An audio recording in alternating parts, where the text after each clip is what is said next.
Coba kita lihat di sini ada penjelasan dalam Zadul Ma'ad dari Imam Ibnul Qayyim. Sebagian kalangan mengingkari perihal Nabi Shallallahu Alaihi Wasallam pernah disihir ini.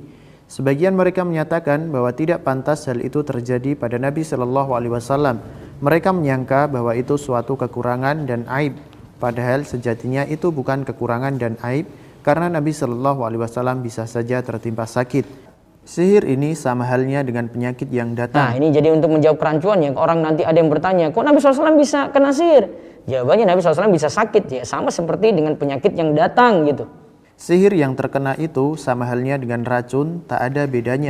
Ada hadis dalam Sahihain Bukhari dan Muslim dari Aisyah radhiyallahu anha, ia berkata bahwa Rasulullah shallallahu alaihi wasallam pernah disihir sampai dibayangkan padanya istrinya itu datang. Padahal kenyataannya tidak demikian. Ini bukan sihir biasa. Ibnul Qayyim rahimahullah masih melanjutkan, Al-Qadi Iyad berkata, sihir itu termasuk penyakit. Nah, ini bibir catatan penting. Sihir itu termasuk penyakit. Maka kalau orang itu bisa sakit, maka ada orang juga bisa disihir. Nabi Shallallahu Alaihi Wasallam sah-sah saja menderita sakit sebagaimana beliau terkena penyakit lainnya. Nah, jadi Nabi SAW itu bisa terkena penyakit lain kan? Maka beliau juga bisa disihir. Itu tidak ada yang mengingkari. Hal itu bukanlah celah pada kenabian beliau. Dan catatan kalau Nabi SAW disihir ini bukan jadi celah bagi kenabian beliau begitu.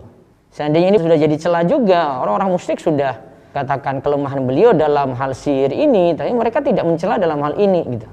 Adapun keadaan beliau yang membayangkan melakukan sesuatu padahal beliau tidaklah melakukannya, ini tidaklah menjadi aib dalam hal kemaksuman beliau yang dinyatakan dalam dalil bahkan ijma atau kata sepakat ulama.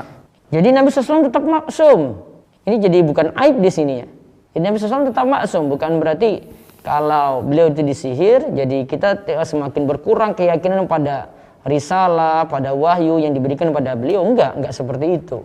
Tetap kita yakin tentang wahyu yang beliau bawa gitu. Sebagaimana beliau bisa sakit, maka beliau juga bisa terkena sihir.